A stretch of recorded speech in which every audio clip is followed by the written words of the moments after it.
Hello, it's Ryan from 2minutetennis.net, and in this video, I'm going to give you 3 great tips to help you gain massive control over your volleys.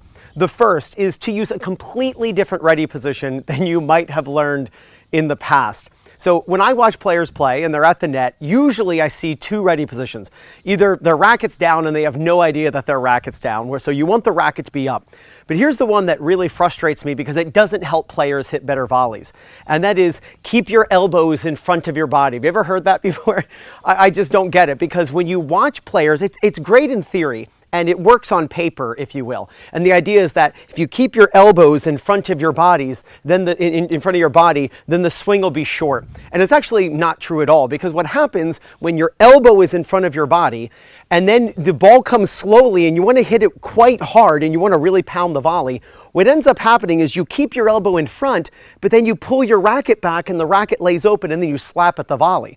So here's the real trick to this, into being able to hit a consistent and confident hard volley or soft volley. Get your elbows out away from you in your ready position. And here's the way to practice it. Just put tennis balls, I got little kid balls. Just put tennis balls in your armpits and then raise your elbows out until the tennis balls fall, right? Get your elbows out away from you. Here's why. When you turn, and let me show you this from the side. When you turn and your elbow is out away from you, now your racket is a wall. Watch what happens if I bring my elbow in. See how my racket's wide open? By pushing my elbow out, now my racket's a wall. And yes, this works on a low volley as well. You don't need your racket this open on a low volley. You just need it open enough to get the ball to match the path of the ball in, and then it goes back out at the same angle, low over the net, low over the net. So you only need the racket a few degrees open, and the elbow out helps that. Again, you don't need to keep your elbows in front of your body. Keep your elbows away from your body. And it is especially true on the backhand. When you turn on a backhand volley, when this elbow is up and you turn for the backhand, it creates a wall. As the elbow drops, then your racket's open. You're going to slice a lot. You're going to have to flip the racket over. Get your elbows out, and it creates this wall, and then you take the wall to the ball. The second tip. That's a really good one, just to be honest with you. It's why I started with that. I can tell you, change your ready position at the net with your elbows out. You'll be shocked at the difference.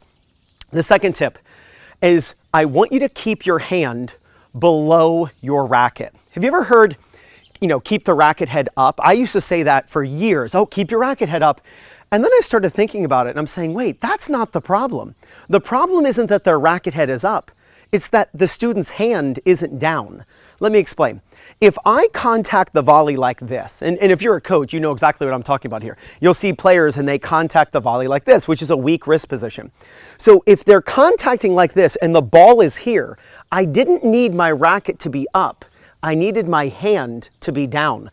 It might seem like it's the same thing, but it's not. When you see a ball coming to you, and let's say the ball's going to arrive right here, you want to put your hand lower than the ball. So when the ball is coming in, see the ball coming in, see where it's going to arrive, and put your hand lower than that point. The problem, if you're hitting volleys like this, isn't that the racket wasn't up, it's that the hands weren't down. And this is a stronger wrist position. When the hand is slightly below the racket, you're going to hit very solid volleys. When your hand rises and now it's above contact or level to contact, that's when you're going to have a weak wrist position and you'll have to take a much bigger swing just to get the force into the ball.